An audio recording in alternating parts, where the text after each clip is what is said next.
చందమామ కథ. చిరంజీవి చిలుక. స్వర్గంలో దేవేంద్రుడికి ఆధిపత్యం రాగానే అన్ని లోకాలను గురించి ఆయన చేయవలసిన పనులు చేసి చివరికి భూలోకమందు ప్రజలకు ఎలా సౌఖ్యం చేకూర్చడమా అని ఆలోచించాడు. 7 చుక్కల్ని ఎదుటికి రమ్మన్నాడు. అవి వచ్చి చేతులు కట్టుకుని వరుసగా నిలబడ్డాయి. చుక్కలు 7 అలా నిలబడి ప్రకాశించేసరికి గొప్ప వెలుగు వెలిగింది. భూలోకంలో ప్రజలంతా తలెత్తి ఆకాశం వైపు చూశారు. ఆ వెలుగు చూసి వాళ్ళు ఆశ్చర్యపడటమే గాక అదేదో ప్రళయమై ఉంటుందనుకొని భయపడ్డారు కూడా. చుక్కలు 7 కలిసి ఏకకంఠంతో ఏమిటి సెలవు ప్రభు అని అడిగినాయి. భూలోక ప్రజలకు సౌఖ్యాన్ని సమకూర్చదలిచాను.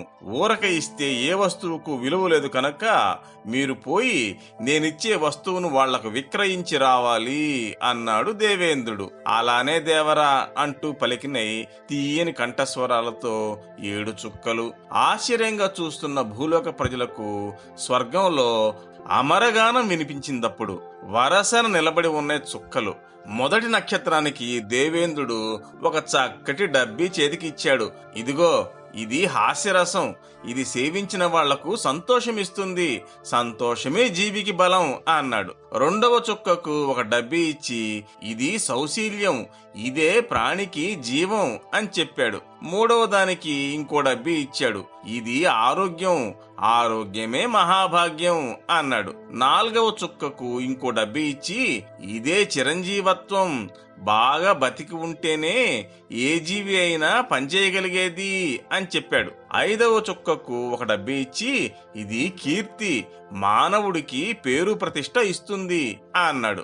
ఆరవ చుక్కకు ఒక డబ్బీ ఇచ్చి ఇది ఆనందం, దీనికోసమే మహర్షులు కూడా తాపత్రయపడుతూ ఉంటారు అని చెప్పాడు. ఏడవ దానికి ఒక డబ్బీ ఇచ్చి ఇదే ఐశ్వర్యం, జీవిత రథం సాగటానికి అగత్యమైన సాధనం అని చెప్పాడు. 7 చుక్కలు భూలోకానికి దిగి డబ్బీలలో సరుకు అమ్మజూపినాయి. నాలుగో చుక్క వీధుల వెంబడి తిరుగుతూ దీర్ఘ జీవితం కావాలా, దీర్ఘ జీవితం అంటూ విక్రయించేసరికి జనులు మాక్కావాలి అంటూ ఎగబడ్డారు. అయితే నాలుగో చుక్క వాళ్ళకి దీర్ఘ జీవితం అమ్మలేదు. నాలుగో చుక్క ప్రజలతో అంది, అయితే మీరు నా సోదరిమణులు విక్రయించే వస్తువులు కొన్నారా మరి అని అడిగింది. పెద్దక్క డబ్బీలో హాస్యరసం, రెండో దానిలో సౌశీల్యం, మూడో దానిలో ఆరోగ్యం ఉన్నాయి. ఐదవ చెల్లి కీర్తి, ఆరవది ఆనందం, ఏడవది ఐశ్వర్యం అమ్ముతున్నారు.